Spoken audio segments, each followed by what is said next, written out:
Hello. Oh, wow. You can all hear me now, I guess, right? Okay. Welcome to Trinity Spring Poetry Festival. My name is Alan Baxter, and this is a tradition we have at Trinity, and usually it is in the spring, usually in April, because, well, April is Poetry Month. So it falls very much in line with what is being celebrated across the country.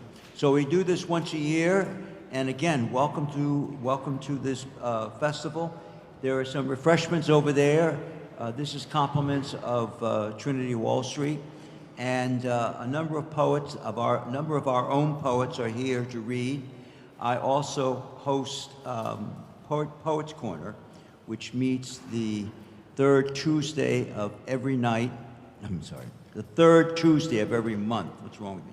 It meets the third Tuesday of every month at 7 o'clock in Trinity Commons. That's what we call Poets Corner, and that's a once a month program.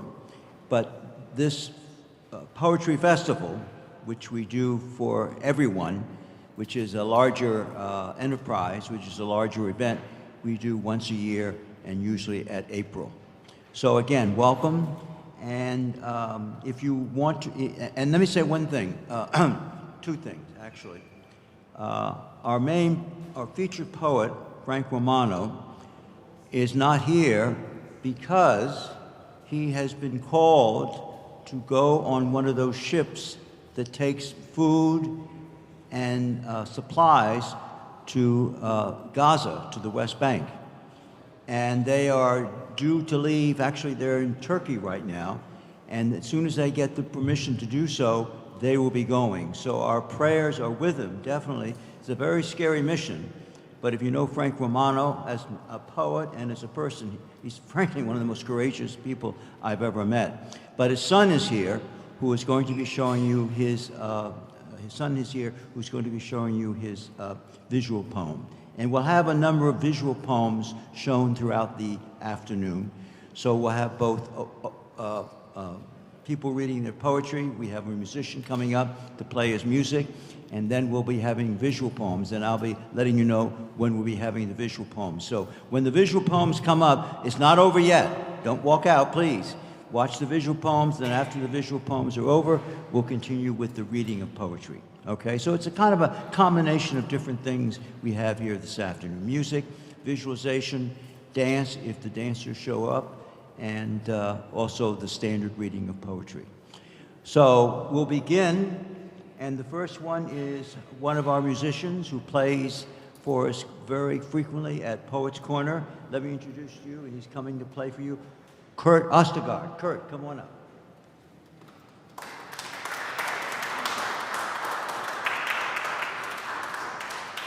Thank you, Alan. Thank you. It's such a friendly group here. I've got a song about some friends. This is called Too Many Friends.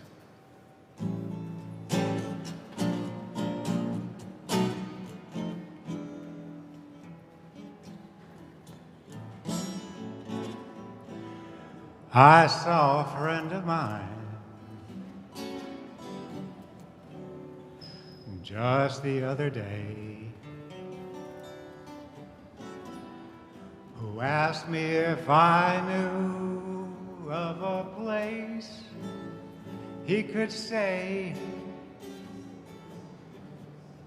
I said, come on by. Don't you know that's okay? He said, thanks a lot. And by the way, I've got a wife and cat and furniture and dogs and kids who like to play.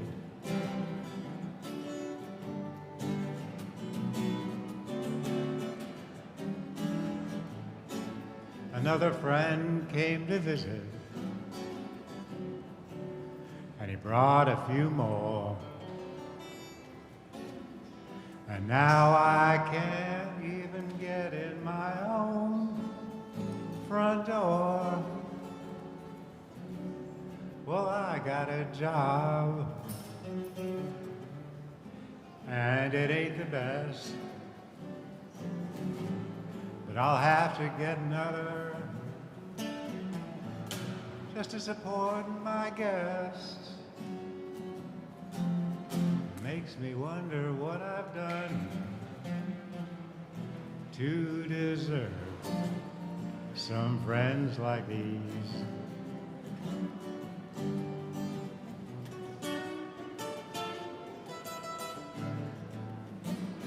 I've been wondering more and more lately when friends borrow, bust, or lose only what I really need. Do my friends really hate me? 'Cause I sure get better treatment from my enemies.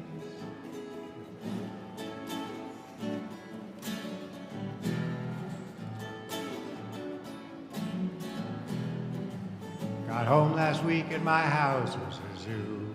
A friend was on the phone calling Kathmandu. I said, that's nice.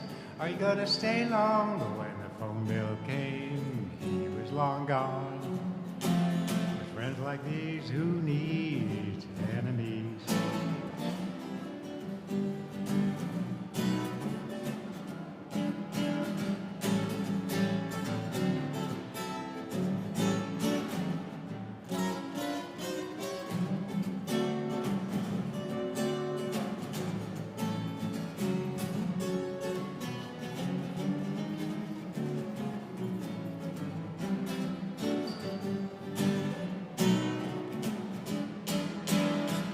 What the hell was I born to lose? My friends come by and drink up all of my booze. Oh, I'll be lucky that's all that's gone with them joking and teasing and carrying on.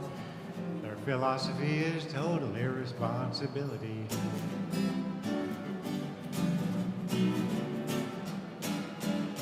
3 days ago I went to the local store with my food expenses a week. I could feed all the poor. I said, sure, guys, you know, I'm happy to share. But when I got home last night, the cupboard was bare. They're on a seafood diet. They eat everything they see.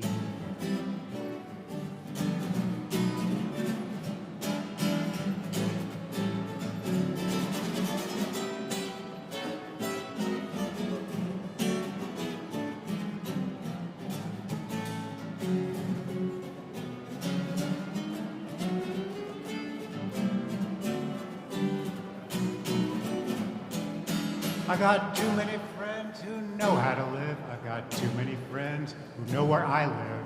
The bills came due and I fell off the floor. I said, that's it, everyone out the door. It looked like Noah's Ark, but they left by fours and more.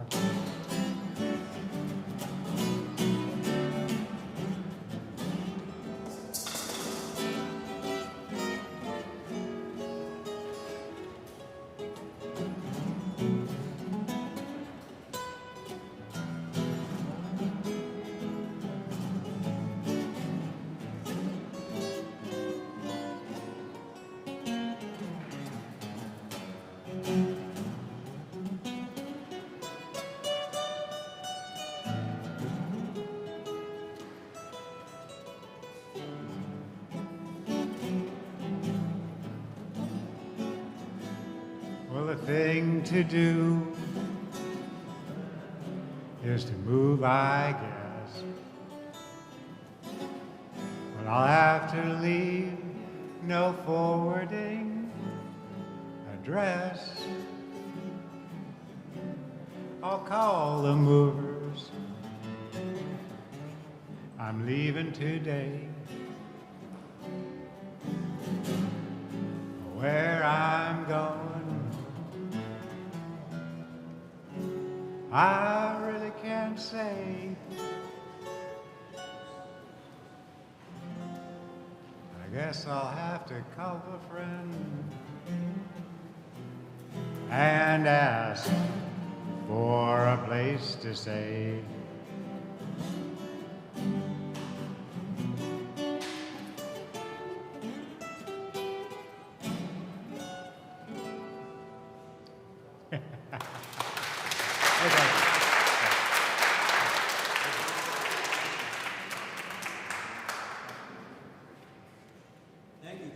Kurt. We're very fortunate because Kurt comes to Poetry Corner when he can and plays for us.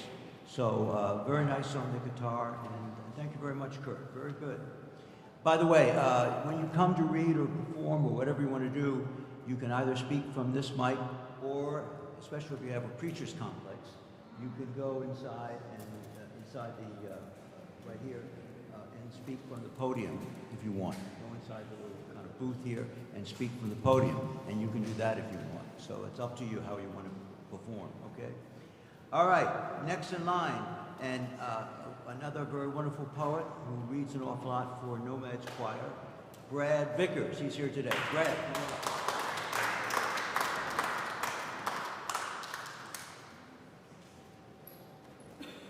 Thank you, Alan.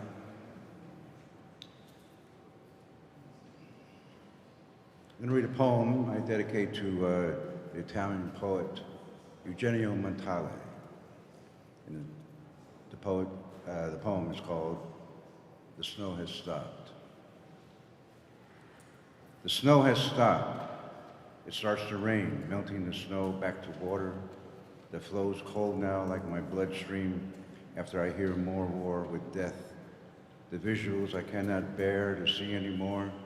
I want to see a sunflower, give its light, let it shine on the misery of a dark world, going darker. Let it shine, shine until war stops.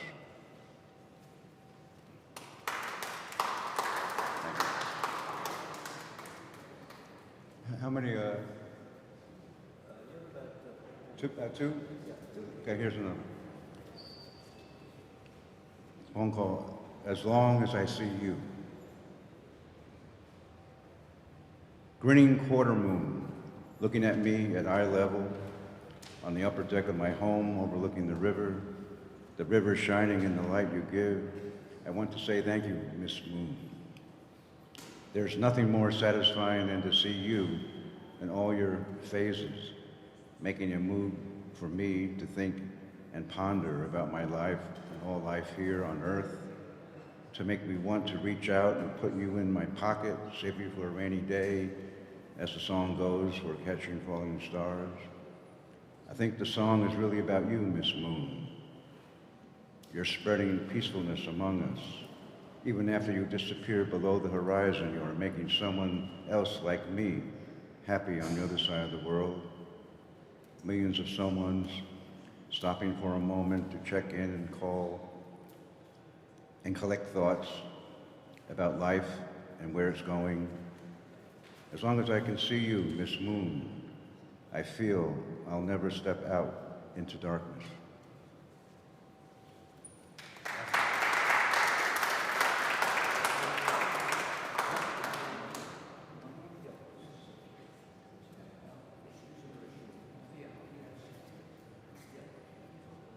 Here's a poem I had published in Poetry East.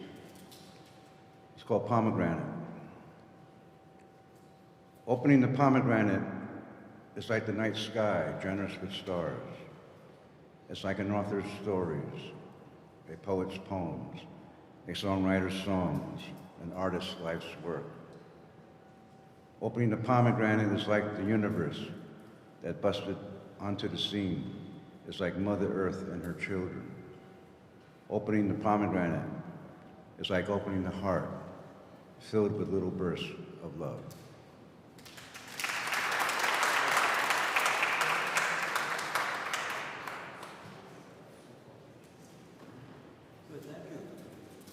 Thank you very much, Brad. Thank you. The next one who comes to Poets Corner quite a bit, kind of a regular at Poets Corner, Rose Tyson. Come up and read, Rose.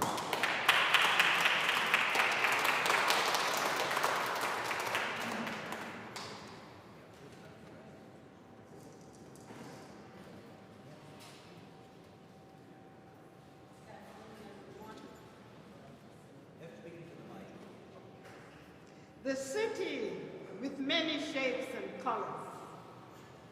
Take a look at the city. Can you see? It is surrounded with many shapes. A closer look would help you discover what you would find. A truck is passing by to deliver packages. The mail carrier delivering mail. People selling donuts, pretzels, and souvenirs. The different shapes in the city are circles, squares, rectangles, and triangles. Flags are dangling in the sky with many shapes and colors. As evening time in the city is closing down, people are disappearing with music in their ears. The sound of instruments with different shapes and colors. The friendly and colorful birds flies home to their house that is different with its shapes and beauty. This poem here, I wrote it on my way coming from Trinity, and I discovered what I see in the street, and I thought I would grab the opportunity. This other one is Remembering My Lost Sweater. I went to St. John the Cathedral when Bishop Matt was installed, and I lost my sweater, so I thought I would make this poem for it. My warm and beautiful sweater. Maybe you're in your closet, or you're on someone's back.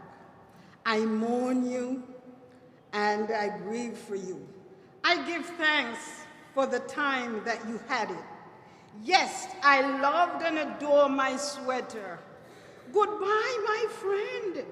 I'll always remember you for your kindness, comfort, and protection that you gave me during those cold and wintry days that I wore you. Do I have time for another one? Oh, okay. Do I have time? Yeah.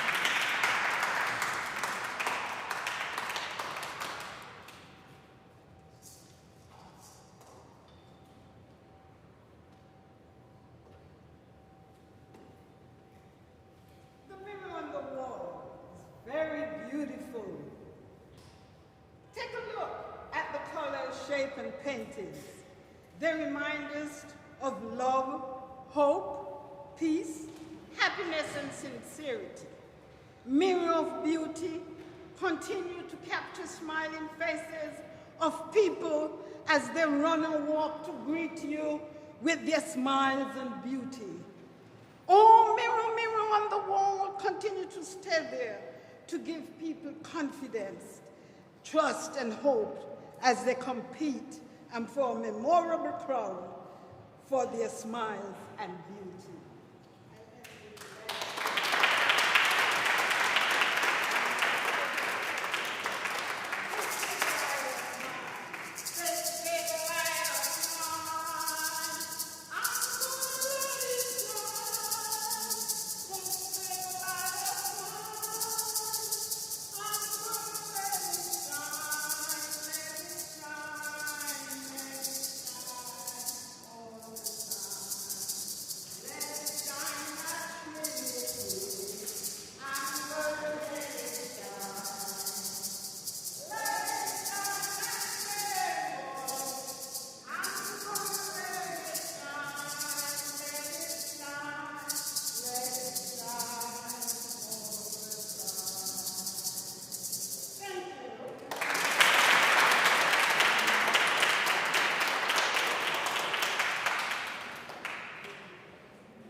Thank you. Thank you very much, Rose. Thank you.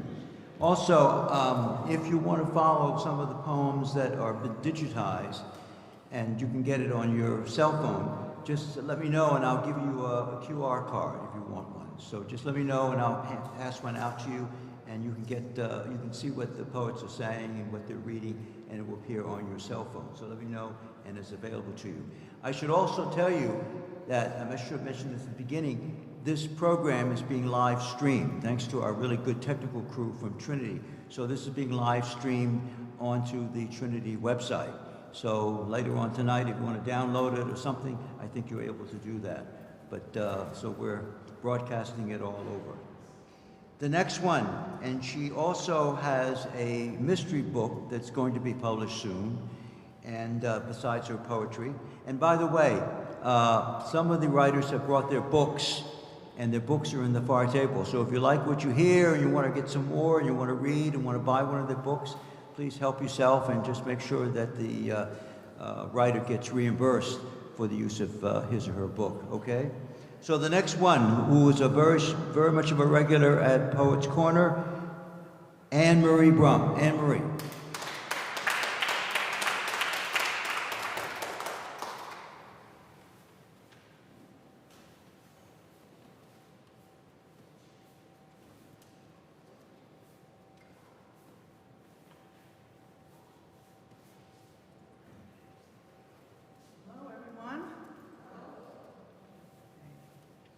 I'm going to read two poems.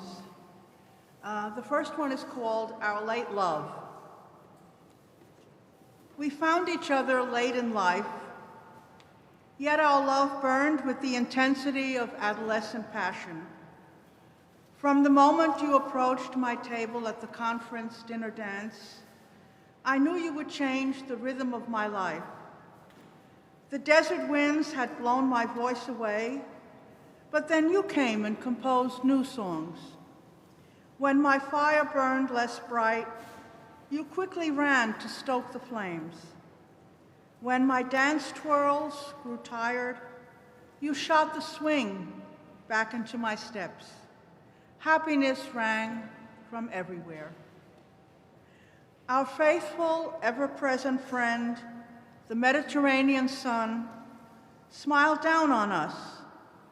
The bath-warm waters of the sea caressed our bodies as we swam and frolicked in its embrace. I, wearing the Cleopatra swimsuit you surprised me with, making me feel like the ancient queen. Our lives were always full of summer. Days of love spilled from all sides. Saturday afternoons at Cafe Vienna, evoking past memories in the wine-filled Black Forest cherry cake. Evenings, dancing at Cafe Pils. Nights, folk dancing down by the old mosque or on the boardwalks as crowds of tourists would gather to watch. Thursday, Brazil night, found us learning the lambada, overlooking the cliff. We tried to stuff time into a thimble, but it kept flowing over and racing by. I wanted to sew a permanent pattern for us, but the thread kept slipping away. At the time, we did not hear how loud the clock was ticking. Now I transport all the treasures we shared inside the old and worn shopping cart of my life. Okay, that was more of a personal poem. The next one is a little bit more dealing with the problems, so many problems in the world today. A lot of them affect women. Honor killings are very popular, very widespread. This one took place in Iran in May of 2020. It's called the beheading of Romina Ashrafi. She was 14. Like a human guillotine, her father's evil blade descended on her sleeping head. Can there be poetry after such an act? The moon shrouded its light. The pulse of time stopped as her radiance was extinguished, and young love was doomed too soon. Why did the blade not soften before it touched her neck? Why did it not refuse to commit the heinous act? Why did it not loosen the fangs of society that devour women? There were no courts of law or juries to judge her, only centuries of superstition and the sharp knife of dying customs. Why must love be bound by the outdated ropes of tradition? What of her beloved? What would happen to him? Or would she alone bear the burden? Would he soon choose another? Where was her mother? Could she not have stopped the bloodshed? Or was she cowering in fear and helplessness, afraid she might be next? So many questions, yet the answer so simple. The solution so clear. Girls in Iran may marry at 13, with father's permission. Alas, her father disliked the boy's family, and so, better to behead. An irony, tragic and absurd. Okay, thank you.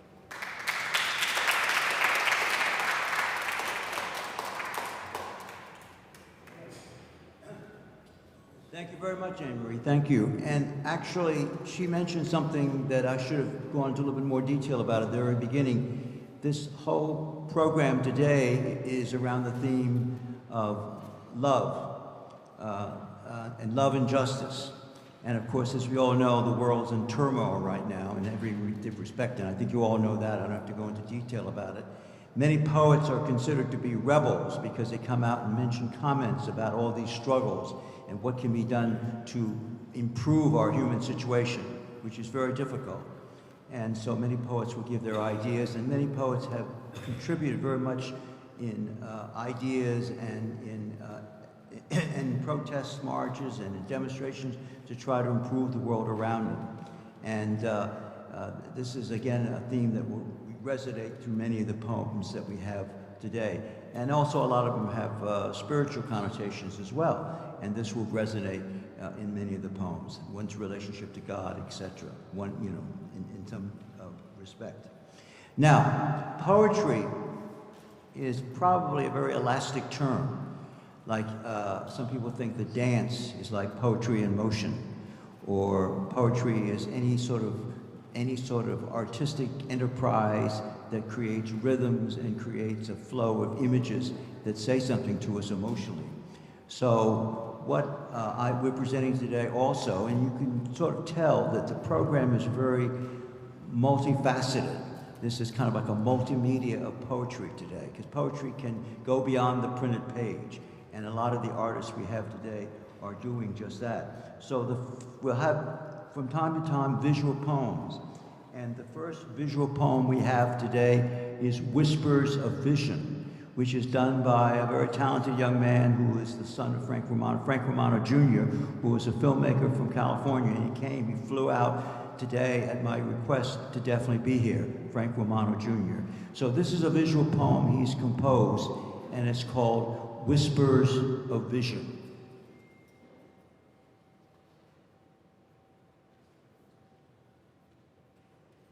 Large coffee, and then can you add an espresso with it?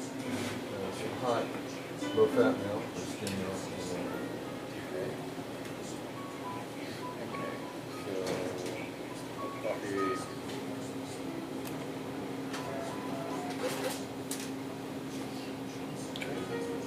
There, thank you. Good, good.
back. He's here today, so if you have any questions and you want to talk to him to more about it, he'll be glad to speak to you, okay?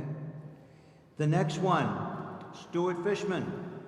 Stuart's another regular here at Poets Corner, and at many other poetry festivals. Oh, great, the microphone is high enough for me. I don't have to adjust it. I got two poems to read today. The first one was inspired by an interview Norman Finkelstein gave to Katie Halper on her show, which you can find on YouTube.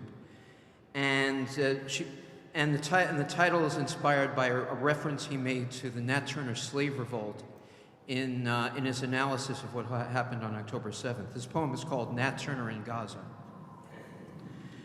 Auschwitz bleeds into Gaza in blatant and brutal repetition. Genocide as eternal currency. Spirits conversing in the rubble.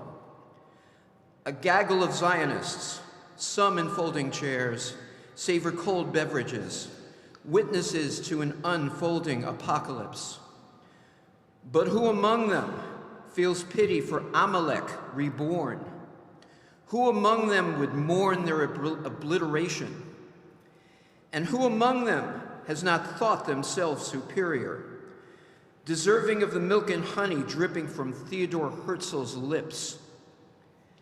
In the streets, pathological legions carry forward the national dream of a greater Israel, lusting for extermination.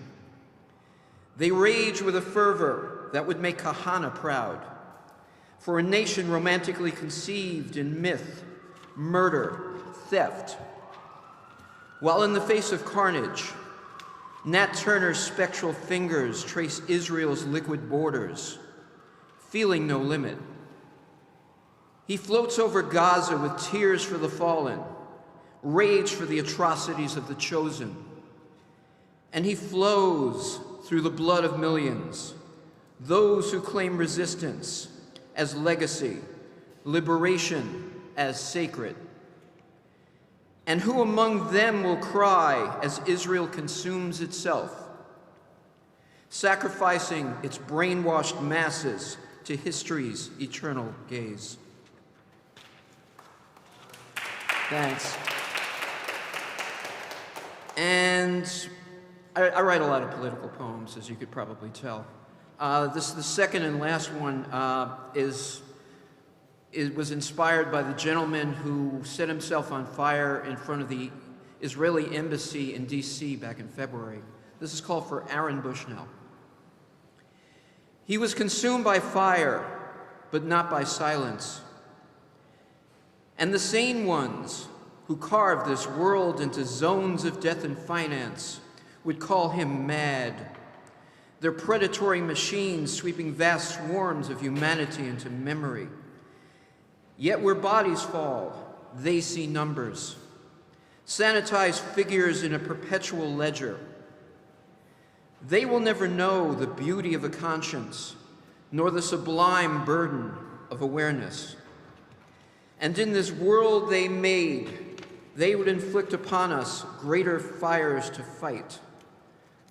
Just bear with me as I turn the page.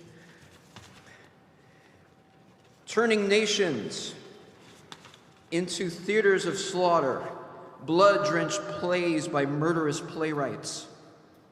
But still, we stand as millions, in full rebellion against the sane ones, just as Aaron Bushnell stood, consumed by fire, but not by silence.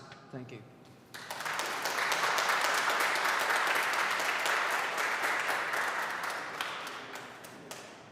Thank you very much, Stuart. Thank you.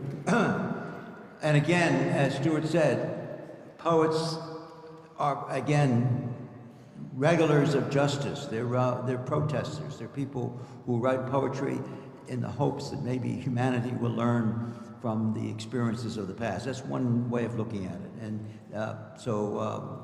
poetry is not just about, fields and trees and so forth, though that's certainly very much a part of poetry, but also about man's struggle against a lot of the inhumanity that he faces around the world, and that's still very prevalent today.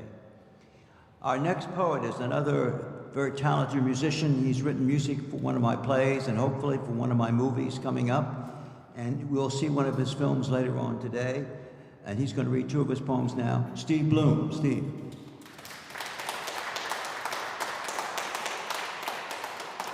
Thank you, Alan.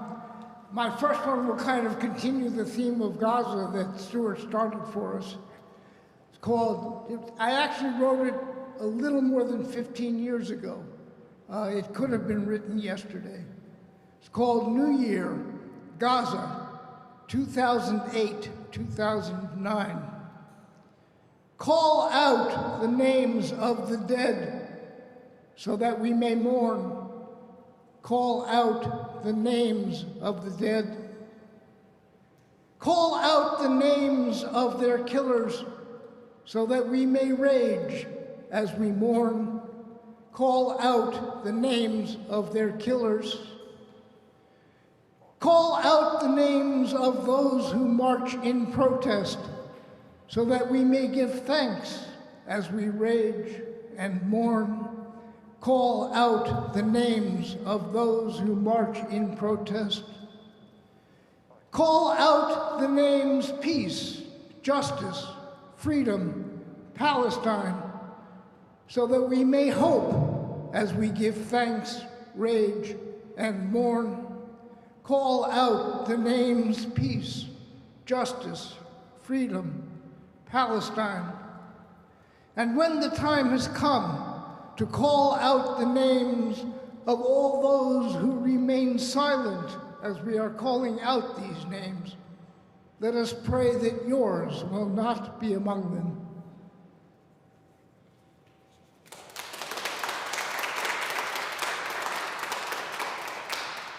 As Frank mentioned, there's one of my videos coming up. It's a music poem video that I made with Naomi Foyle. I want to give Naomi a shout out while I'm up at the mic. It's her wonderful poem about the Grenfell Tower fire in London in 2017, which is the basis for the video. I'm going to do one more on today's theme of love and justice, maybe a little more upbeat than the last one. It's called April 10th, 2006, New York City. Sometimes politics proves to be as strange as poetry. Never thought I would feel at home in a demonstration where one American flag follows another, after another, after another. But today it's not the usual "my country can beat up your country" crowd. No, this time it's the invisible people speaking out loud for a change. I am Haitian, I am Korean, I am Pakistani, they tell me. I am Dominican, I am Mexicana, I am Filipino, I am Ethiopian, I am Jamaican, I am Guatemalan, and I live here too. I will not be less of a human being than you. I fly the flag of my country, and I fly the flag of my other country, for whether I am there or here, your nation would collapse without the work I do. So I stand, watching, ask myself whether we have taken one small step towards the day when every human being will at last fly every flag of every nation and still feel at home. Thank you.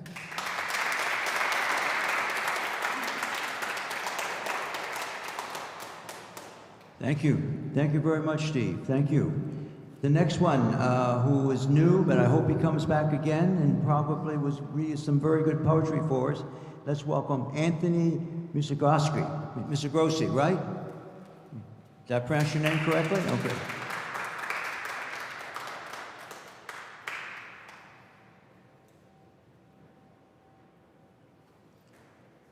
Hello, everyone. It's great to be here. Thank you, Alan, for the opportunity that you gave me about 45 minutes ago, so thank you. I'm going to read two poems. They're a little short and brief. My Day. I wrote a page, I crumpled the paper. I tossed the paper in the trash can. I grabbed another piece of paper. I wrote a page. I crumpled the paper. I tossed the paper in the trash can. I'm a writer. This is only my first draft. I have a ream of paper.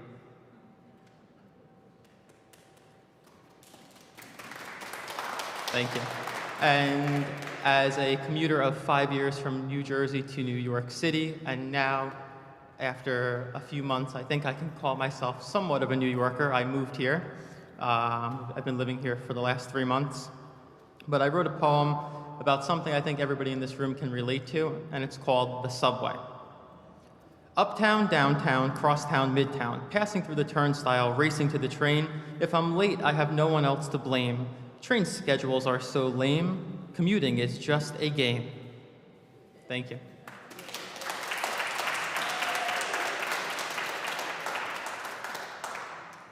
Thank you.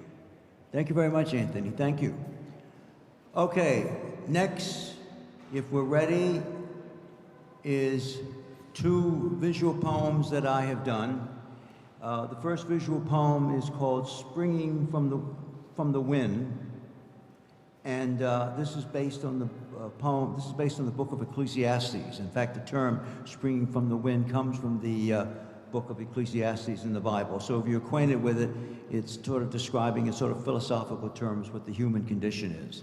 I think that's the first visual poem on the reel, and then the next one is Limbo. Okay?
The next one, do you have the Limbo up there? That's the next one. That's very short.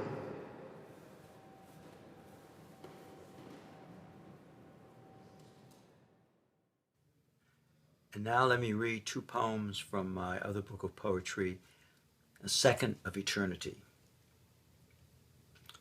Limbo. The clanks of the police officers' batons were only surpassed by the subway train on its rails. Between the iron bars, you could see the boots of authority coming down the stairs to confront the half-asleep homeless man, spread-eagled on the cold cement floor of the metro, surrounded by trinkets of trash. Looking through the grates causes us to look into ourselves and to ponder who is the really helpless one. Arching his back on the floor, the homeless man seems quite liberated, reinforced by the few garbage possessions that surround his position, the raunchy pieces that pander to his majesty's presence. The police kindly tell him that subway quarters are not conducive to sleeping. Perhaps the Crown Plaza or the Hilton will be more to his liking, if he could afford them. The city streets would have to be the next best place for him, until the authorities leave and he can safely return to the warmth of the cold cement. But how we labor in our tribulations. We slave and scrounge each day in our penitentiary of possessions, hoping to avoid the homeless man's plight, worrying about the curvature of our cars, the look of our clothes, the stability of our homes, obsessing over the quantities of our pleasures, worrying about our children, worrying about our wives and our lovers, worrying more about ourselves. Now looking to the first unconditioned realm that we should be most concerned with, and feeling guilty when we realize we should have shared more, loved more, and gained for ourselves less. Now the authorities have left. Our homeless gentleman resumes his carefree position. We look at him with deepest jealousy. He has nothing to worry about hugging onto, and certainly he will make the ultimate exit traveling light. And definitely he will be the first to enter the kingdom.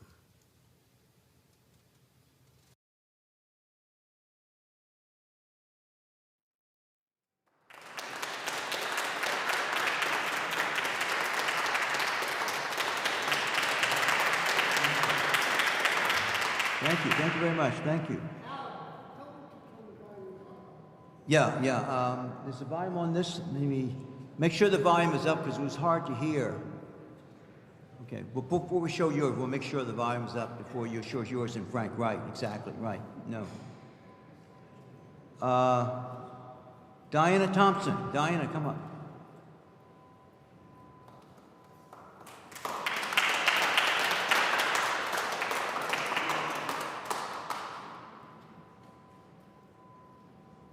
Hello, I'm going to read one poem. It's called Memorial for the Woman Who Poured. It's based on the verses in Matthew, chapter 26, verses 6 through 13. I offended this world's rude rules and codes for him who carried the heaviest of loads. For Jesus the Christ, the Messiah, and my friend, I committed deeds others did not comprehend. To a former leper's home I had to go, shrewdly yet peacefully so no one would know. My alabaster box was heavy and rare. Numerous thieves would seize it if it was bare. So I hid it under old hides and rags. People ignored my precious, bountiful bags. Before I arrived, a meal had been served. The Prince of Peace was easily observed. the man who loved me more than anyone can, would leave this place soon in a most untimely ban. But he was much more than bone, flesh, and skin. He was the hallowed God and my blessing kin. Still, I had to do more than just accept his fate. I had hoped that someday I would celebrate. I removed the lid and poured the ointment, anticipating his torturing appointment. His irate disciples questioned my purpose. Their anger was often an unneeded surplus. The ointment could have been sold for much money to help many poor souls buy milk and honey. But Jesus told them not to disturb my mind. This master is loving, gentle, and kind. I trusted and obeyed and did what I could. Then the bright and morning star called my work good. I had prepared his body for interment, but the borrowed tomb would not be permanent. He left that enclosure on the third day to love, guide, and enjoy all who will obey. Each morning I wake and compose a joyous hymn. All day long I thank and praise only him.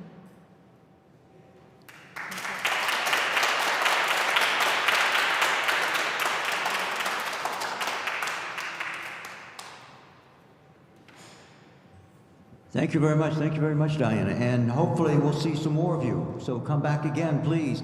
And just as a quick announcement again, we have Poets Corner that meets once every month at 7 o'clock, 7 to 9 o'clock at Trinity Commons. That's the third Tuesday of every month at 7 o'clock at Trinity Commons. So please come, and we sit around and read our poetry, and then, of course, this event is only a one-time-a-year event. But if you get a chance, come to Poets Corner, please. And if you want to know more about it, see me after the thing.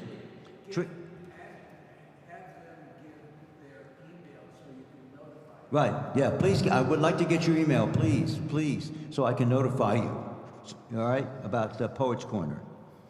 The next, and by the way, can someone fix this? This maybe is why the sound isn't coming through on this, because this has got to be fixed.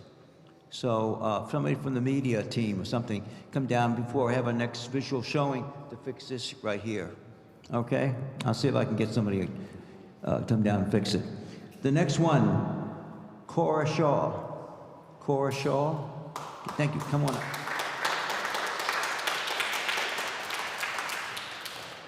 Most of us who survived what we have survived, and I've survived quite a lot in New York City, being a Southern girl moving here. But the catastrophes, the weather catastrophes, most of us have survived. Yes. Most of us have survived as we have survived lead and wit and guts. And the Creator have helped us to arrive where we are today in this place. Thank Him that we are here. We fly high as birds in the sky, above clouds of adversity and life's disappointments, as passerbys, passing by gravity through earth, from heaven echoing sounds, through nature's harmony, blending minds for in tuneness, and our spirits are growing stronger, and we're staying calmer. Through weather catastrophe, the trees are shaking, and tremors are in the earth. To this alertness, our hearts and minds for change. In America, it's passing over. And our healing and replenishing restoration season is coming. It's raining, it's pouring. Fly higher, dream your dreams, don't give up. Freedom and justice, let it rain all over America, all over New York. We fly high, we look up and touch the sky. When we think and perceive it in our hearts, we know that we can survive. We fly high. We look up as a bird flying, passing by. It seems our dreams don't give up. Look to him and you win. So fly, New York.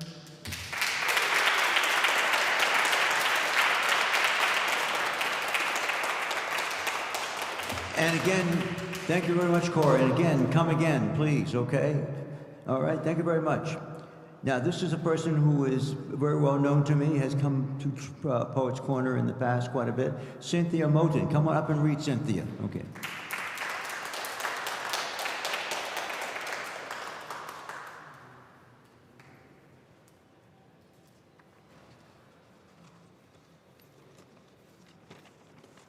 This is called the undocumented. The statue still stands. It's back to me. Its welcome face outward to the sea. The promise of refuge that it made denied. Hopes for a new beginning fade. Whether Irish famine refugees or black-garbed shtetl dwellers, they came for opportunity and filled the ghetto's cellars. Give me your tired and your poor, no longer is the message. No green card, no open door, no opportunity for you, not in this new age. The statue still stands, it's back to me, its welcome face outward to the sea. The promise of refuge that it made denied by heirs of those it once had bade.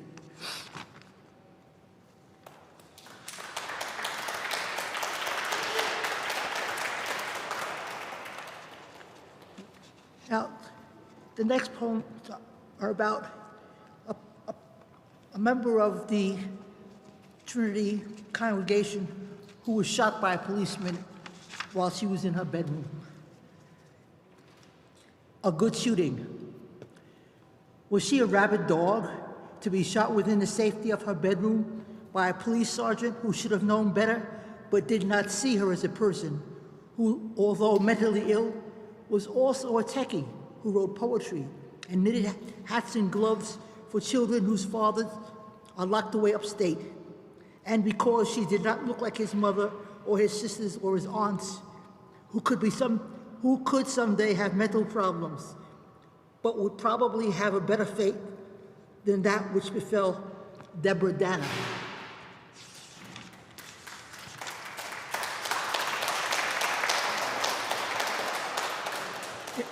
The next one is called Say Her Name, and it's also about Deborah Dana.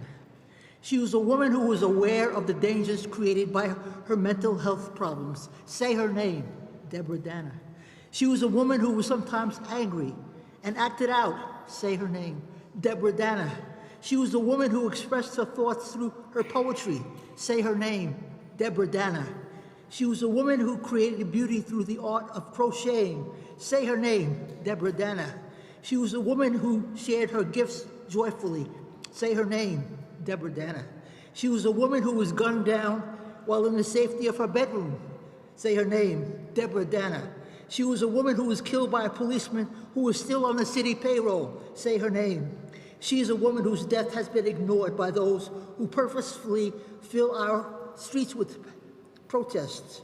Say her name. Her name is Deborah Dana. Why have we forgotten her?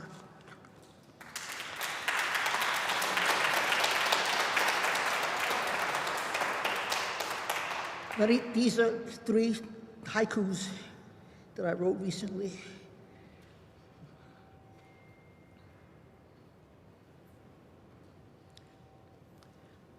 I can never understand why people would rather lose. I can never understand why people would rather lose than help others thrive. Why are they so fearful? Their zeal to diminish us proves their own weakness. Your liberty can't give you the right to deny fairness to others. Thank you.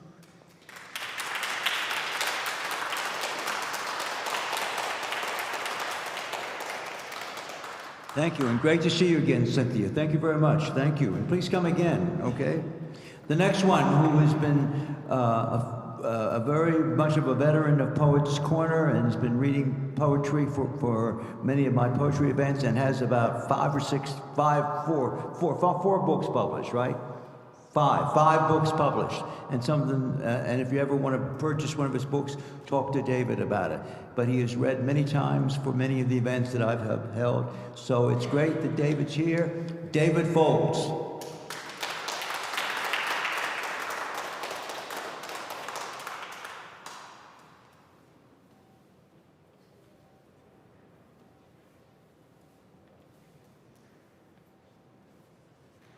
I submitted 3 poems before I found out that there was a theme, but hopefully at least there's some love within the flow of things. The first one is, My City Arises. The city is like myself, externally bombarded from all sides. Fleeting awareness, unremembered, unrecorded.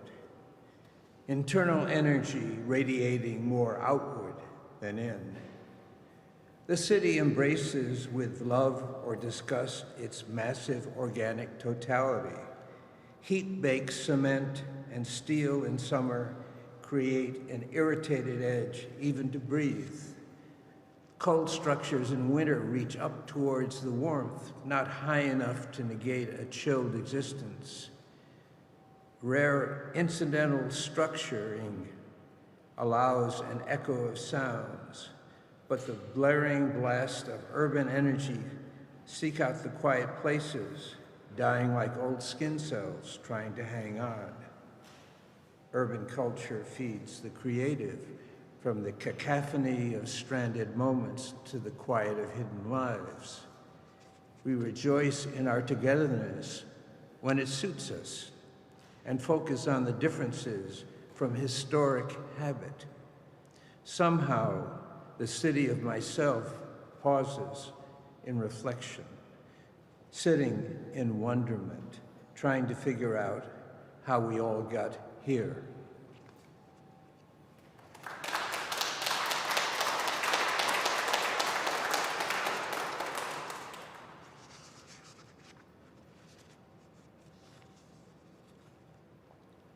Out to sea. The vessel glides out from the shore, ripples flowing rhythmically out from both sides, patterns on the surface of ribbed, moving water. We move forward, floating in a cushion of change. Winds catch the angle of our welcoming sail. Now soft rocking responds to the casual waves. We relax with an edge still awaiting, half in control. The reality of vastness intrudes, and we catch a lungful of salty air in the early morning light.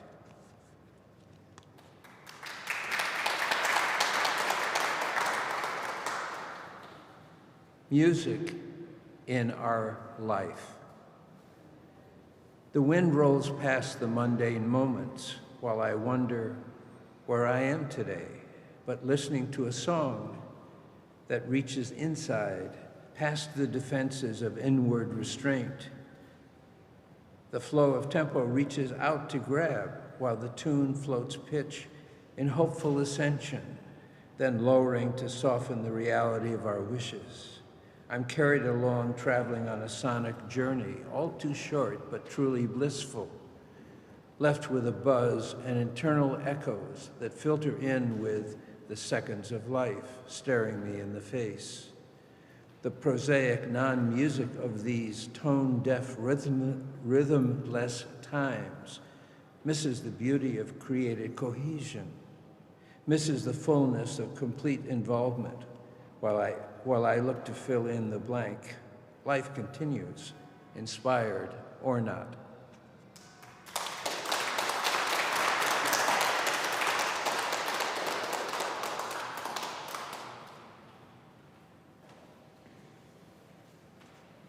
So thank you very much, David.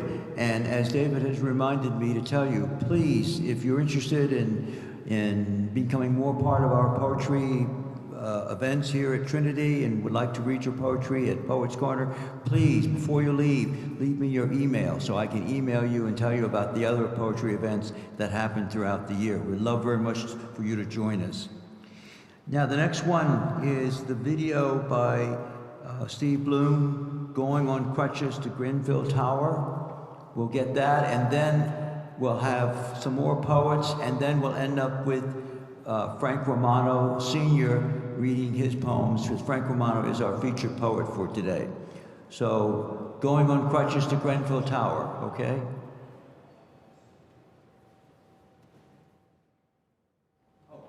By Steve Bloom. I'm sorry, Steve Bloom, Going on Crutches from... Hey, you want to say a few words about it? Let's just mention Naomi Foyle again. She's a poet from Brighton, UK, and it's her poem that was the basis for the video.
A Nigerian summons me to London from the sea. A Palestinian gives me directions from the south bank of the river. As I hesitate at the head of a plummeting escalator, two sharp-suited businessmen turn to help me descend into the underground. It's rush hour and the carriages are crammed. I shrug off my backpack, tuck it with the crutches close to my body, and reach for the overhead rail, realizing too late all this is difficult. Strains my weak arm.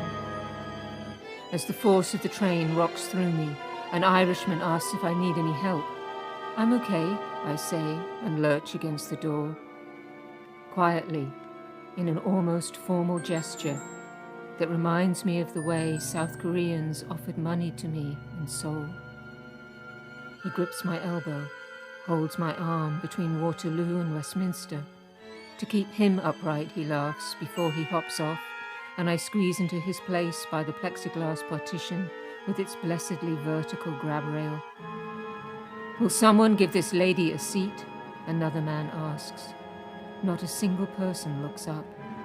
Only one of my fellow passengers is asleep. Charming, I murmur. The man repeats his question and a woman stands, without a word or a glance. I sit.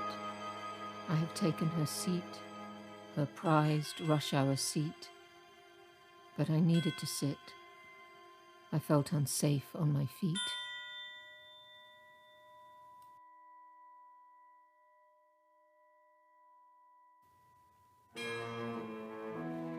If you want to see how the poor die, come see Grenfell Tower. At Baker Street it strikes me that heeding the call of the poet wasn't perhaps such a great idea. As I teeter down a flight of stairs, a train arrives at the platform below, and a flood of humanity rises toward me, filling the stairwell, a solid mass I can't thread my way through or bypass. Neither can I turn around and go back. I have to wait on the step as people push past me. I feel guilty for waiting, for taking up space, for taking up time. I feel stupid for thinking I could cross London on crutches. I shouldn't have come.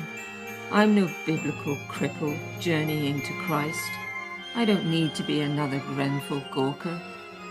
I need step-free access to a train home to Brighton. But just as I realize how foolish I've been, I see that a small miracle is occurring. People have noticed me, are pressing closer together, and a path has appeared, a narrow, shining hemline along the edge of the stairs. Hugging the wall, I step down to the platform as the physiotherapist taught me. Good foot to heaven, bad foot to hell. On the circle line, a petite black woman smiles, jumps up, insists I sit, and tells me about her corrected fourth toe. She disembarks at Royal Oak, and a tall, ruddy-cheeked couple gets on. The woman looks at my black form-fit boot, laughs a big Midwest American laugh, and asks, "How long do you have to go?" And before I know it, the train isn't underground anymore. We are rushing over grey streets and grey parks and council estates beneath a dull white sky.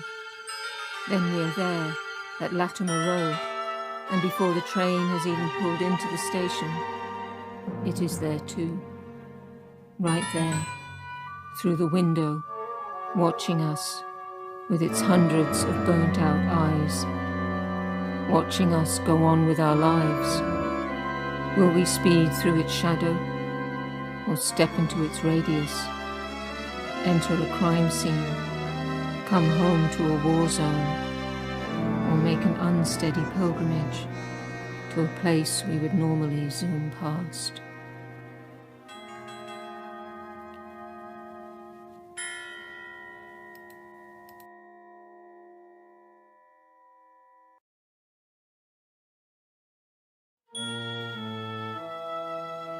If you want to see how the poor die, come see Grenfell Tower.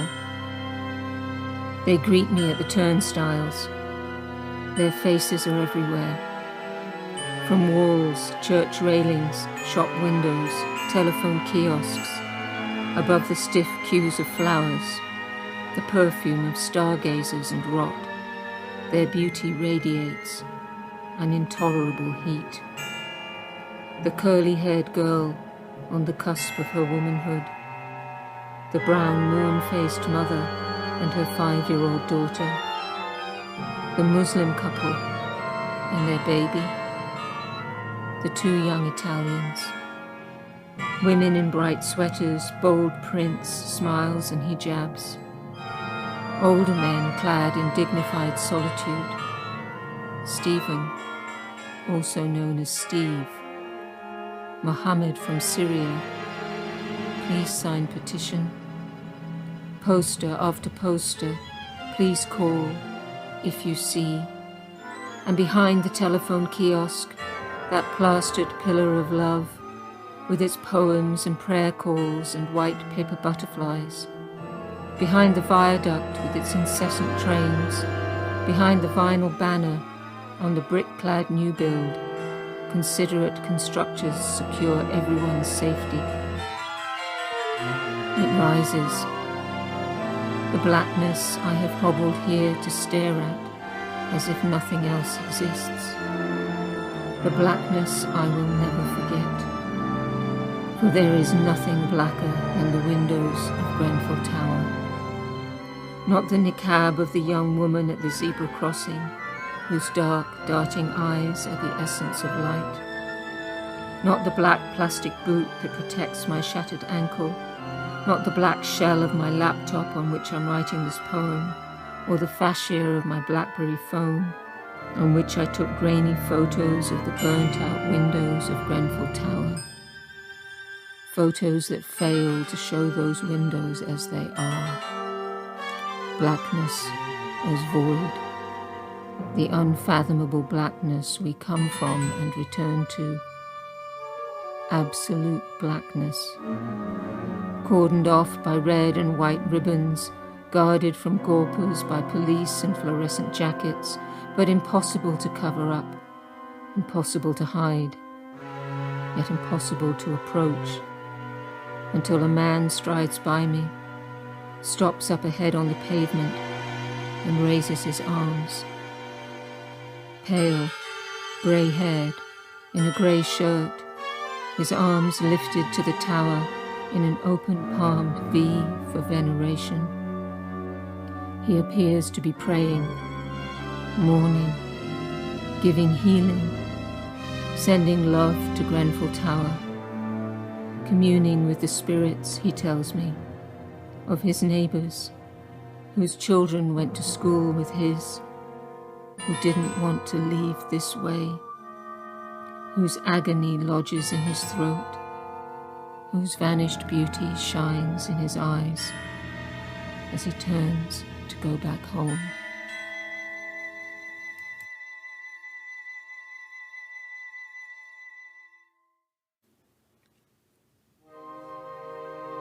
If you want to see how the poor die, come see Grenfell Tower. Yes, Grenfell Tower is a mass grave, a mausoleum, a crematorium. It commands our silence. But go and see it. Go and see Britain's burnt omphalos, the navel of our failure to take care of each other. Go and see London's real Olympic torch, our monument to everything this country's leaders do best. Scoffing at basic safety procedures, flouting regulations, flouting the very concept of regulations, ignoring expert advice, ridiculing experts, cutting corners, padding bank accounts, promising improvements, delivering death traps, telling critics to get stuffed, never consulting, never respecting the people they are paid to represent, people deemed a nuisance and an eyesore, a blight on property values, a threat to social order, whose lives are not worth the paper their missing posters are printed on, whose inevitable incineration has been planned, approved, and fully costed, whose raw, homeless hearts must be micromanaged with a drip feed of numbers, a narrowing of remits, a stealthy adjournment of truth. Yes, go see Grenfell Tower. Go by tube, bus, car, taxi, bicycle, wheelchair, skateboard, rollerblades. Tap the pavement with white canes with crutches. Go and see it. Don't take a selfie. Take flowers, food, and clothes. Leave a message at St. Clement's. Go and see Kensington's anti-Kaaba, its site of sacred devastation, rising in every direction we face. And if you cannot go, wherever you may be, however frail or far, stand with the disappeared and the survivors. Let us stand with the uncounted, the discounted, at the top of the stairs on the 24th floor. Let us demand those responsible stop their frantic climbing over Grenfell's missing bodies, Grenfell's weeping firefighters, Grenfell's tower of ashes, to a well-insulated freedom they do not deserve. As faces fade and memory flickers, by the candles of our witness, let us light a clear, broad path to justice on the street, with its hundreds of burnt-out lives, from behind its clean white veil.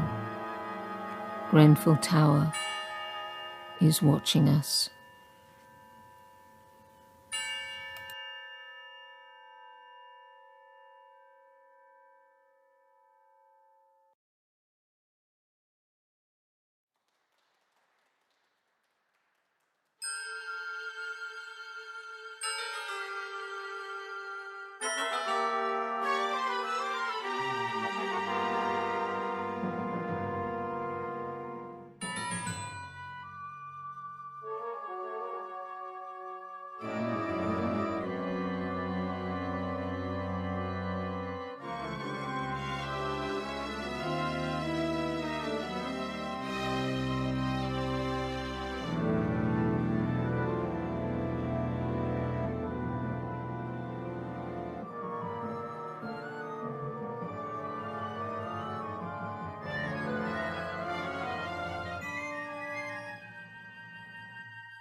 This video is available on YouTube, isn't it? Isn't it? Well, is it on YouTube? It's available on YouTube as well. Yeah.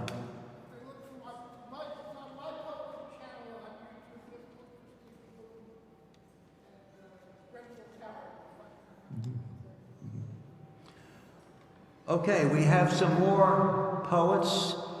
Evie Ivy has shown up, and then Joshua, and then Rick Reed came up. So I have 3 more poets before we have our feature. Okay, so Joshua Meehan. I want to say one thing about Joshua. Joshua has led a poetry club for almost 25 years.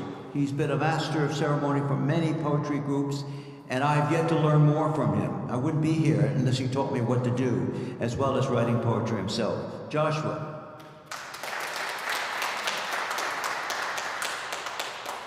Thank you, Alan. Krampus does a double take. Farm of furs, well-fed mink, gorgeous pelts, pricey. Cages like nest and cleaned often, lots of caring. In a matter of months, necks are broken, zapped, gassed, stripped naked of their soft fur, shipped to the market, ogled by baronesses and cold vixens. Their protection from the chill off their backs, their breeds coating, I hope not on your backs. I wince at sight of mink coat on display, be silver-teased, wig-wearing store dummy or shopper, posing like a mannequin. Krampus, that beast holding 2 sticks, ready to beat a crowd in disobedience. The furrier on the avenue of top dollars, meeting ground for parade of animal costumes, when they are peeled off and naked bodies curl up in unison with ketchup smeared over their bare skin, and not to arouse, but cause a double take in potential shoppers and Krampus to drop his 2 sticks. Next one is a short poem. We have all attended parties and festivals, and those inanimate objects that give us joy, especially when we're children, are abandoned. Unfair. Balloons set loose. Hey, you tricked us. We livened up the party, and now that it's all over, you bunch us up and tie a knot, crowd's leaving, and we're set loose? Helium balloons floating upwards. Not fair. We cheered you up, and you throw us into the sky with no pilot, up, and soon, boom, we explode into small pieces, rubber raindrops, not good for fish or drivers below. Pop, pop, pop, fizz. Thank you.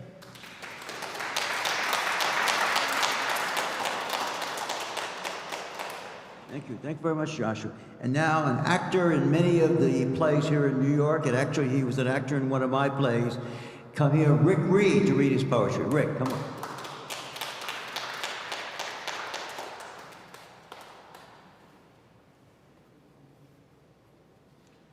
Good afternoon, everyone. I am not a poet per se, except possibly in my spirit, but as I was sitting here listening to the many wonderful voices that I've heard, I would like to add a poet's voice as well, to celebrate and honor the theme while we're all here today. One of my favorite writers is Khalil Gibran, and this is his poetry. It's from a poet called A Poet's Voice, and this is part 3.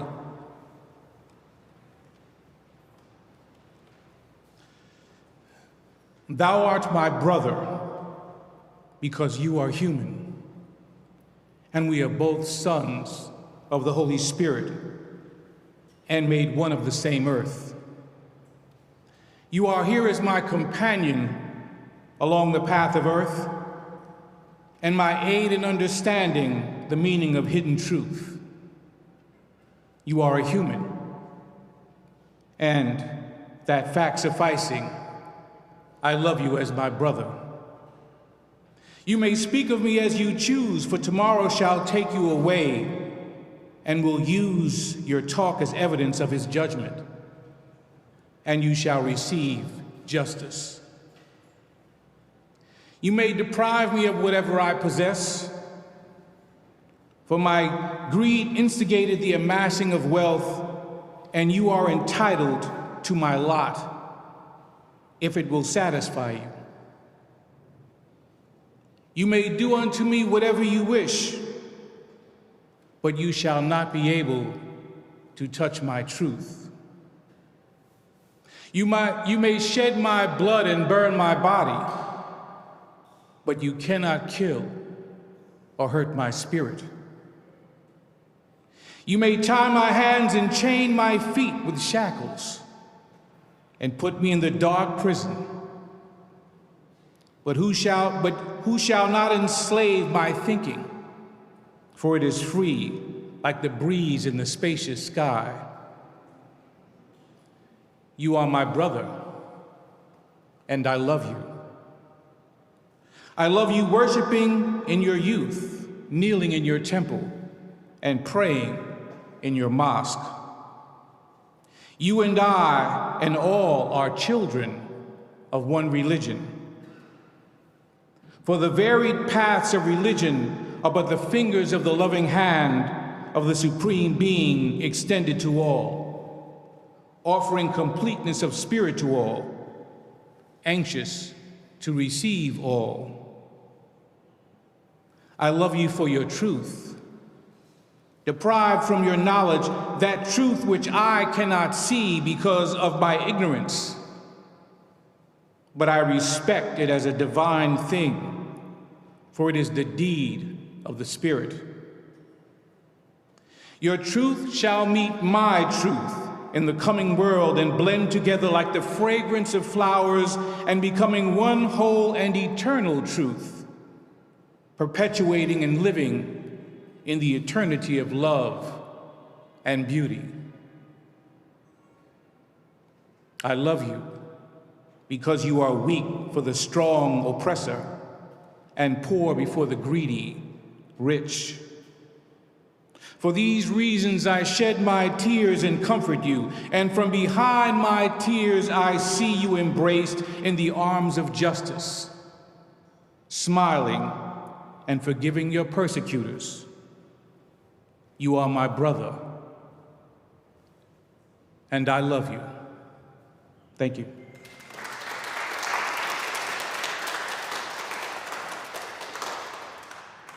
Thank you, Rick. Thank you. And very much in the theme of love and justice, which is our theme for this afternoon. And when you're not acting, Rick, you should come and read poetry with us, Poets Corner or whatever, okay? But I know Rick is a very busy actor. Evie Ivy, the Queen of Poetry, is here. And she has not only her poetry group, which is at the restaurant in Brooklyn, you know, but also you have your regular show, which is coming up. So why don't you mention something about that, okay?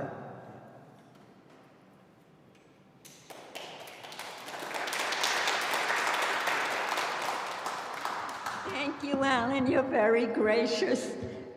Yes, it's the Green Pavilion Restaurant on 18th Avenue in Brooklyn, right near the F train. And Alan was referring to Dance of the Word, which is a combination of dance, poetry, music, etc. And we hope to do the next one in June, so we'll have some publicity out there.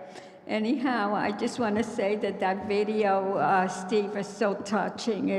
This is the second time I see it, and it just leaves me so sad every time I look at it, because just those things shouldn't happen. Oh, God.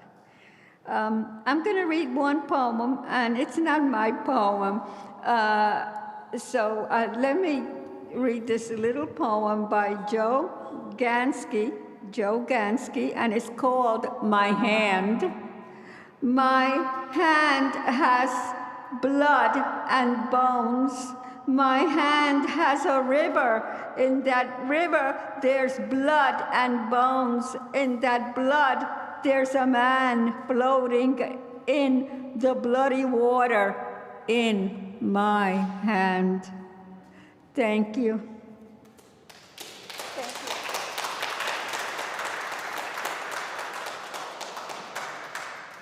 Thank you very much, Eva. Yes, please, if you get a chance, come to the Green Pavilion in Brooklyn, and that's the fourth Wednesday of every month, the Green Pavilion, and also Dance of the Word, which if you come to the Green Pavilion, you know more about that, which happens every 3 months here. So that's another poetry event you want to attend.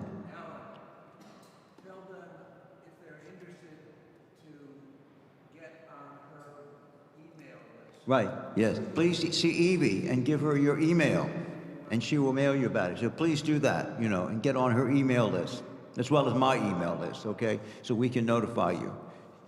All right, the last, certainly not the least, this is our featured poet, and in this recording, in this video, he will tell you why he's not here, which also relates very much to the theme of love and justice, because he is serving or will be serving on a ship. In fact, he's been called to be on the ship to go to Gaza, to the West Bank, to deliver food and supplies to people who are in desperate need of it.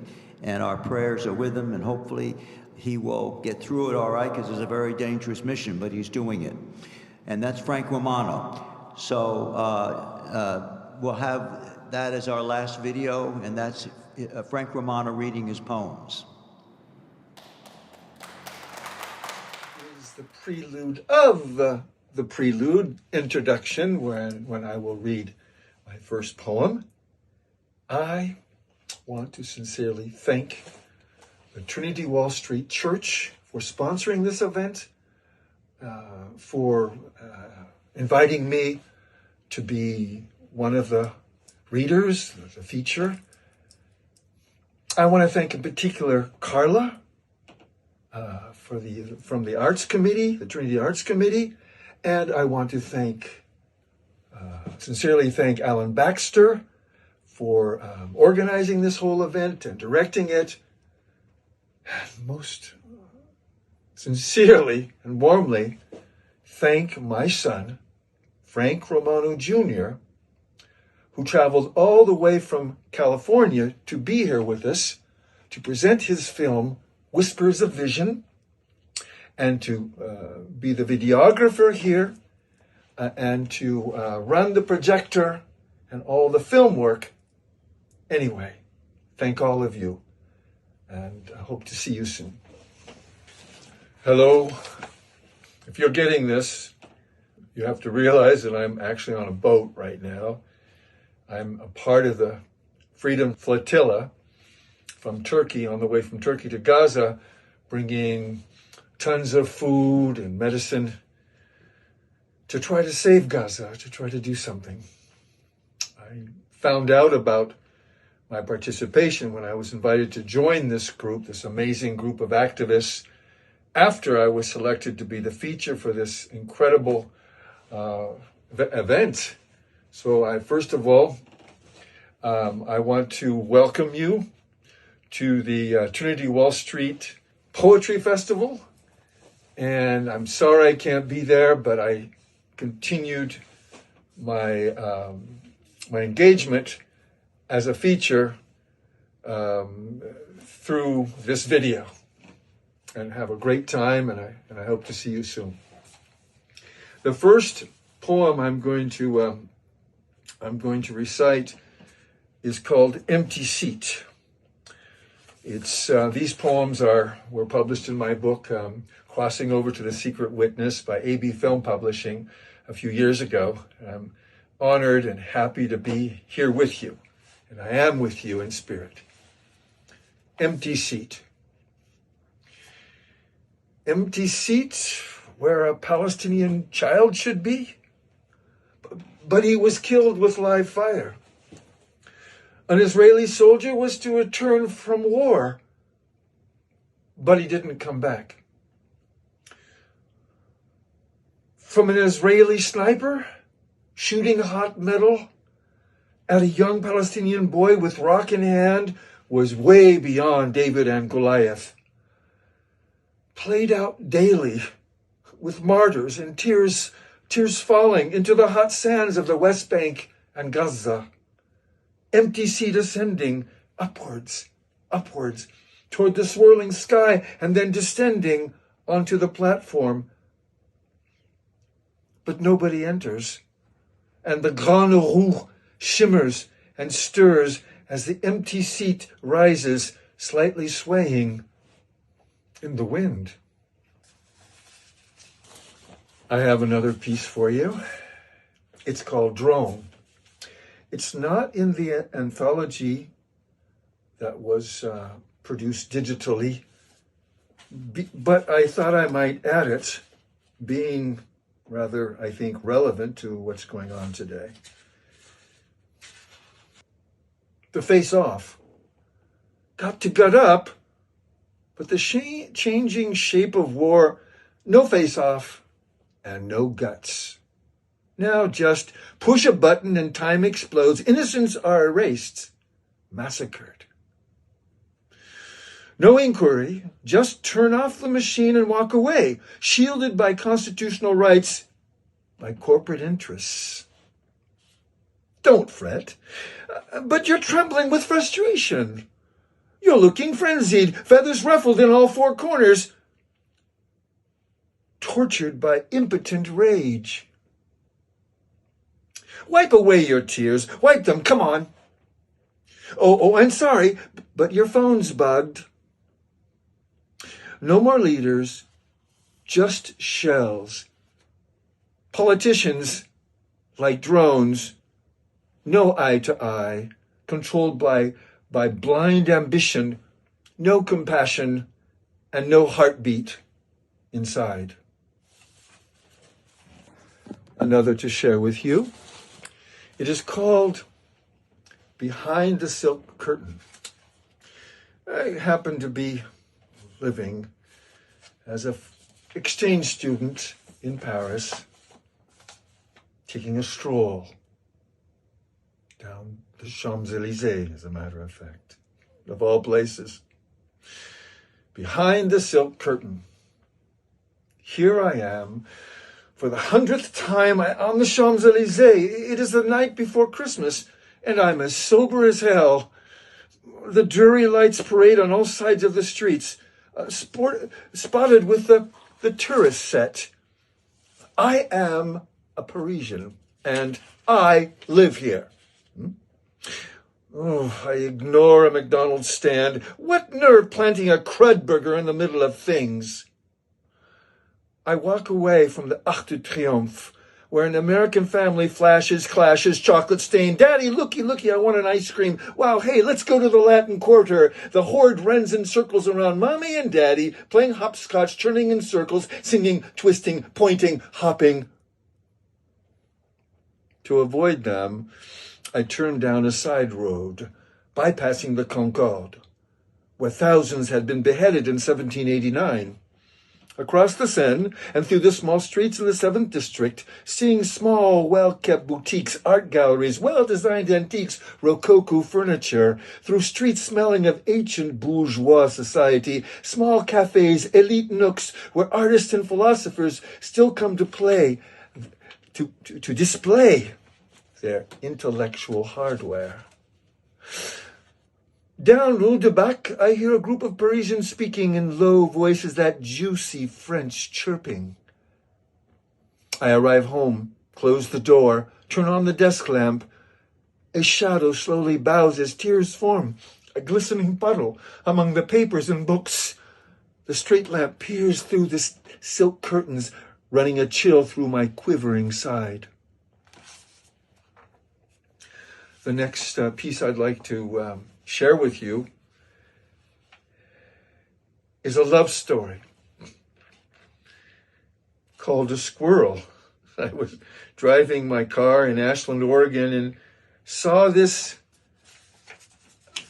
something in the street, scraping or something in front of the car. I stopped the car. And this is what I saw. Something in the road. I slow, tail, then peaked chin, slow, worried button eyes. I brake. Black dots looking into mine. forlorn like the cold hand of fog. Then I see a gray squirrel crouches over a flattened mass of hair, brown dust run over, crushed, laid out on the cold asphalt. My car creeps forward. Then black dots again, then a tail flitting nervously. The flattened remains once jumping in the trees, sliding down the trunk. Squirrel love hidden in deep burrows. In the trees, in the dark, squirrels chattering to each other, warming the dark human burrow, now cold, stone cold, still, silenced lover. The black paw, tail twitching, tiny paw, it can't be, pulling, trying to dislodge the dried up carcass now embedded in the road. I stop the car again. At a branch falls next to the gray furry, the desperate lover doesn't move an inch, pawing, scraping, pulling, then sniffing, then pulling and sniffing. The tangled lover scraping and pawing, the black dots defiantly looking up, unblinkingly. Lover's anguish refuses to retreat. I yell, "Get out of the road!" Closer, I'm within a foot, the paws reluctantly stopped, and the persistent gray lover withdraws into the shadows. But not for long.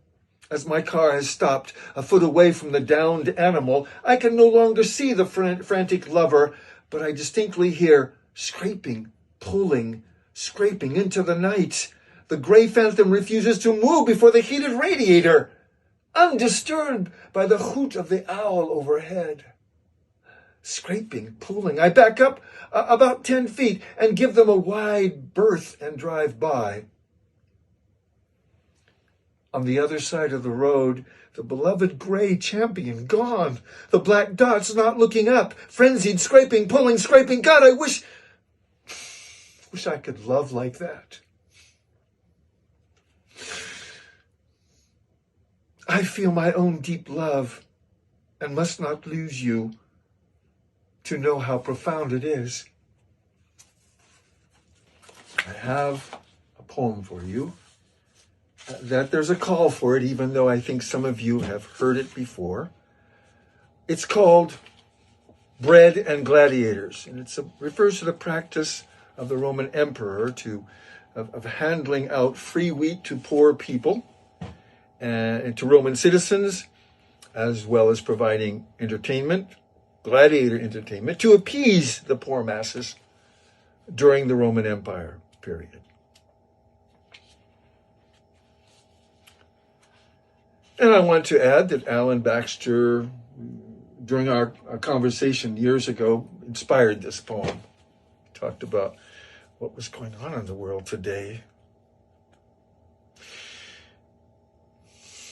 I just wanted to talk.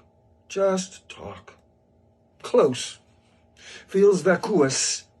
How do you feel? But just not you. You talked 49ers, yardage, your team. But what about you? Your life? You said, bad scene, like the movie The Shining, like crazed Nicholson when Wendy finds the manuscript, all work and no play. Not you, not me, always somebody else. Like you don't matter, like you don't exist. Not me, not you. I ask about your love. Silence. Instead you say, no, Madonna's new lover. What about your baby? Your baby, wow! No, you tell me, not yours. Kardashian's new baby. Just name-dropping 24/7. But your success, your creations, your challenges, yes, yes. No, you say Manning at the Super Bowl becomes a hero. Bread and gladiators. But I want to play. I don't want to be stuck on the bench. I don't want to be someone else's cheerleader the rest of my life.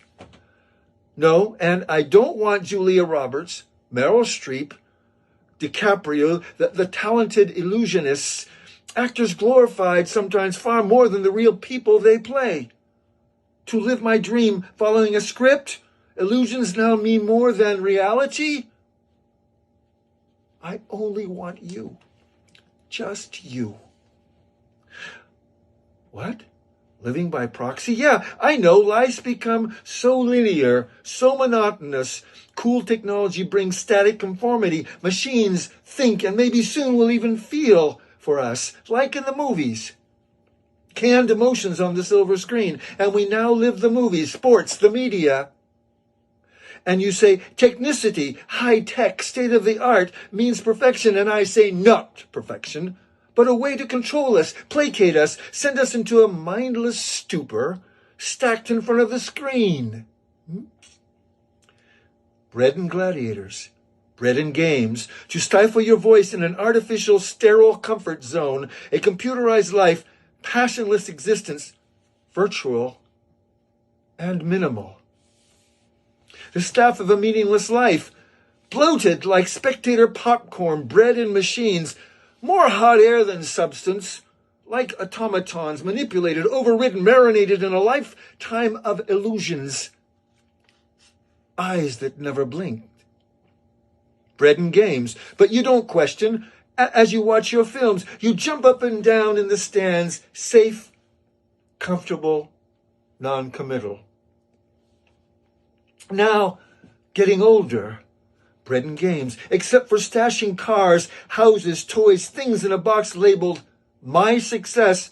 What have we done? What did we do?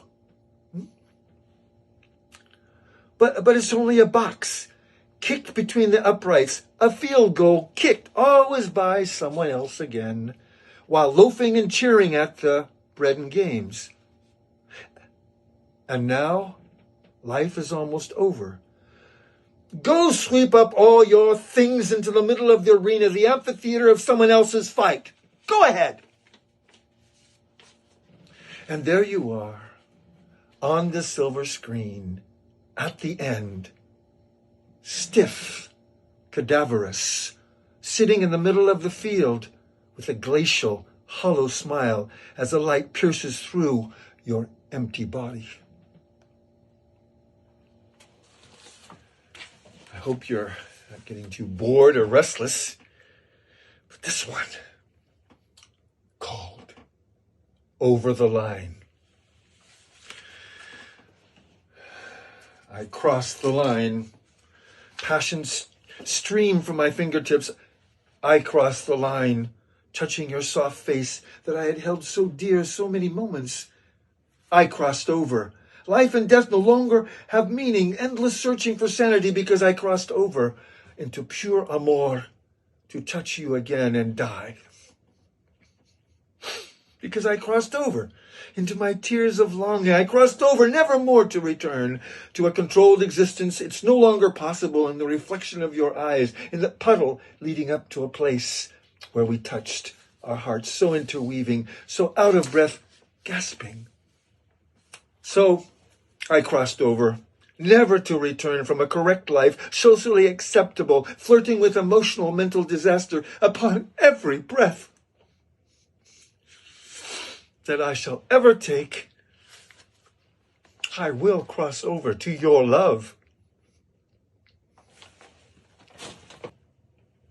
I have a poem called Gunned Down.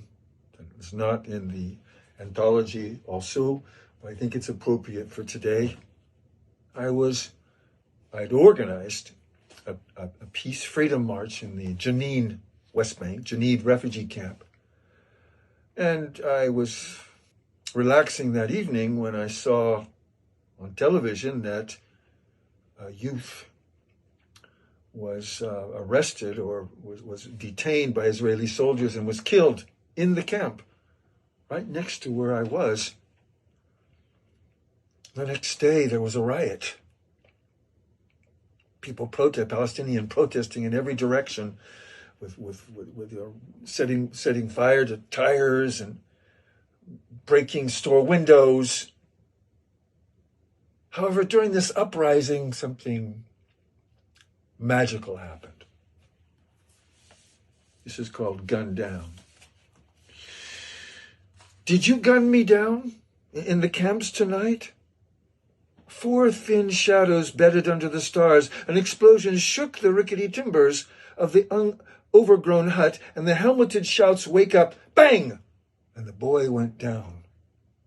Did you gun me down? The next day on the way to the shuttle, my return ride to Jerusalem, I watched on the sidewalk a wild, red-eyed mob. Winding around the town, circling the block, invading the street, hordes come carrying Islamic Jihad flags, some shooting off AK-47s into the sweltering heat, others breaking bottles and ramming their fist into shop windows. The Palestinian police had disappeared, avoiding the clashes, I was told. The boys, hundreds, invaded the streets. I couldn't move, stuck alongside, watching my shuttle head to Jerusalem without me on the other side.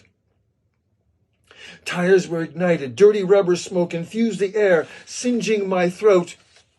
Did you gun me down? Then something strange. The chaotic, frenzied mob turned the corner, and about 50 boys turned and pointed directly at me. Started walking, then running towards me. Will you crush me down?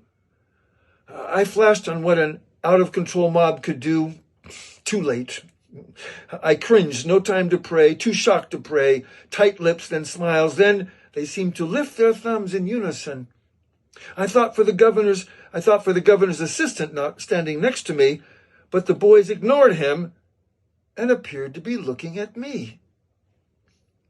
I was then surrounded by them, but instead of grabbing me, they were lining up, reaching out to shake my hand. I shook their outstretched hands, dumbfounded, with eyes brimming over blurred images. I wasn't harmed. I didn't get it. Then, as if a horn had called them, they returned, almost running backwards, were reabsorbed into the stampeding hordes. Why didn't you crush me down? Something had happened, and then I remembered the eyes of the youth leader heading towards me. His eyes told me, flaming red eyes that softened when they settled on mine. They told me. Here is another poem I'd like to share with you. It's called Cronkite Beach. Gone. Ocean's arms spraying rose on pale cheeks. Warm kisses contrast the crashing waves. Distant booming. It can't be so. It's all gone. Don't ever leave. Can't forget. Burns inside at remembering each time. I can't forget. And if I do, then I'm numb until death frees me to feel again.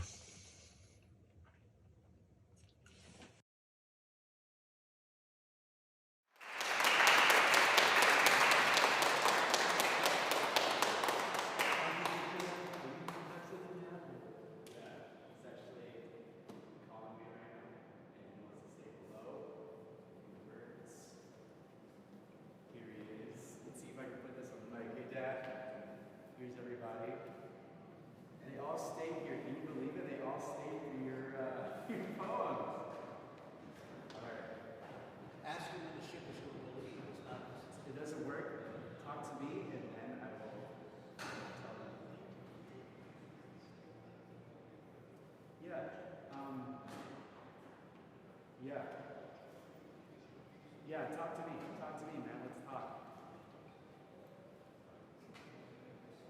Right now, man. Ooh, wow, hold on, we got a special mic. All right, cool. Nice. Go ahead, Dad. Is this coming out? Can people hear me? Oh, yeah. Oh, great, okay. I want to thank everyone for attending this Trinity Wall Street Poetry Festival. I want to thank Trinity Wall Street Church, Alan Baxter for organizing this. I want to thank all the poets that are participating. I want to thank my son, Frank Romano Jr., for coming all the way from California to video this event and run the projector and show the movie Whispers of Vision. I'm sorry. I'm sorry I can't make it in person. I am presently in Istanbul, Turkey, preparing to board the Mavi Marmara 2, a freedom flotilla. About 700 people are involved from 30 countries. Why? We want to break the illegal siege of Gaza. We want to help bring a solution to the genocide. We want to bring life-saving aid to starving Gazans and bring medicine. Now, I've got news. We should be on the boat, but I'll talk about that in a bit. We, however, have evidence that Israel has prevented us temporarily from embarking to Gaza with 5,500 tons of food and medicine.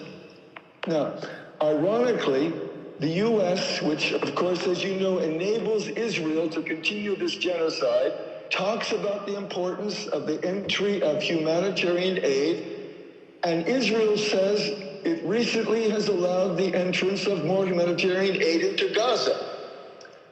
The International Court of Justice, as you know, said it's plausible that genocide is committed and has requested Israel to not prevent the entry of humanitarian aid. Now, getting back to the flotilla, and this is the news. The US, the UK, and German diplomats have arrived in Ankara to try to convince the president of Turkey to block the embarkment of this flotilla to Gaza. And all that appears inconsistent with the idea advocated by those countries, including the US and Israel, to allow for more humanitarian aid to enter Gaza. So, what's going on? We are scheduled to be on the boat. We were scheduled to be on the boat a week ago, and it might not be for 3 to 4 weeks down the line. Now, please, everybody, you can help us. You can contact your congresspeople, State Department, the press, have them write or pressure to the U.S. government and Israel to let us sail. You can spread the word on social media and let people know the hypocrisy of these governments and their cruelty for not letting us bring in food and to the starving and unmedicated Gazans. Anyway, finally, the huge success, however, is brought with the media from all over the world, and it brought the attention of the world to the plight of the Gazans. For example, Nelson Mandela's grandson, Nkosi Mandela, was here in solidarity, and I had the privilege of being in the car with him while we were returning from a demonstration in Istanbul for the flotilla. Now, people are wondering, why am I doing this? I have organized demonstrations with your host, Alan Baxter, and others, conferences and interviews about the need for a ceasefire against the occupation and talking about the famine in Gaza, but words and demonstrations don't seem to be getting anywhere. So I'm just happy finally to be doing something tangible, like walking the talk to bring humanitarian aid to this desperate, starving Palestinians, namely in Gaza, God willing. Anyway, thank you very much for listening.